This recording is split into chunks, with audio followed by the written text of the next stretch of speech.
A struggling dad delivers groceries to a mansion, not expecting to fall for the CEO woman inside.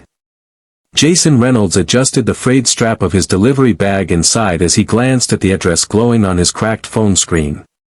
127, Hawthorne Drive. The mansion looming in front of him looked like something pulled from a magazine: glass walls, manicured lawns, and a driveway big enough to land a plane. It was a far cry from the cramped one-bedroom apartment he shared with his 7-year-old daughter, Emily.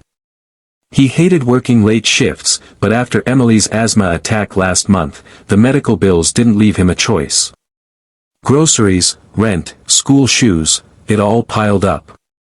Jason had once dreamed of being a chef, owning a food truck, maybe even a diner.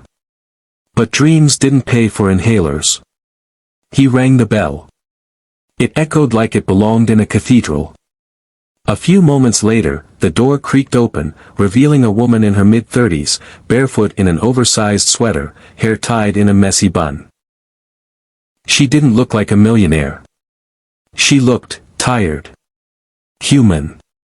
"You're late," she said softly, not accusing, just matter-of-fact. "Yeah, traffic," Jason muttered, avoiding eye contact. She stared at him for a second longer, then glanced down at the bags. "Come in. The kitchen's this way."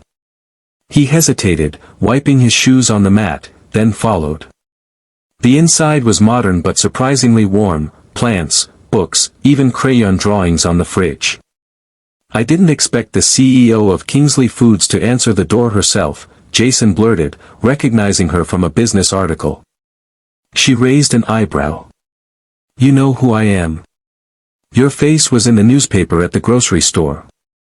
You bought out 3 local farms to save them from shutting down. People notice that kind of thing." A pause. Then she smiled, small but sincere. "I didn't do it for attention."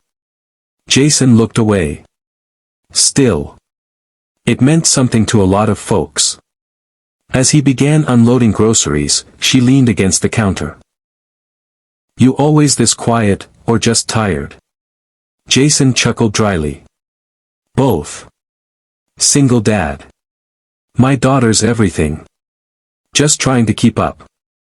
The woman, Clara Kingsley, tilted her head. "How old?" 7. "Loves spaghetti and hates math," he replied with a half-smile. "My daughter hated math, too," she said quietly. "She'd be 10 now." Jason froze. The room shifted. "I'm sorry," he said softly. Clara waved it off gently. "Life doesn't ask if you're ready to lose someone." For a moment, they stood in silence, 2 strangers bound by invisible cracks in their hearts. Then, without thinking, Jason pulled out a small container from the last bag. "Hey, this spilled a bit, but it's my homemade marinara. I sell it on weekends to help with bills. Didn't mean to leave it in there."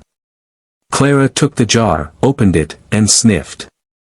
"Smells like Sunday dinners." She got 2 spoons, handed one to Jason. They tasted it together. Her eyes widened. "Jason, this is incredible." He smiled sheepishly. "Thanks. It's my grandma's recipe. She always said love is the secret ingredient." Clara set the spoon down slowly. "Have you ever thought about bottling and selling this properly?" Jason laughed. "I've thought about it a lot. I just can't afford licensing or a facility, let alone marketing."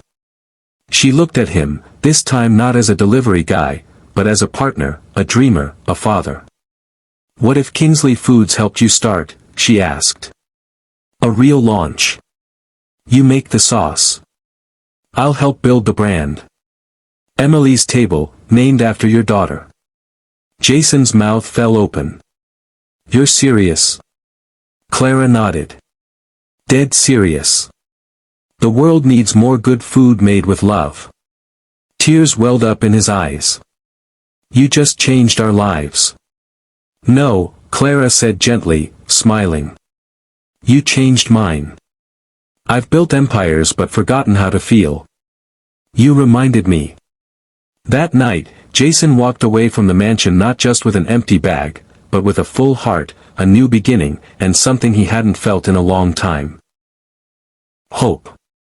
Sometimes, love doesn't come with roses or grand gestures. Sometimes, it's tucked inside a jar of homemade marinara, waiting to be shared.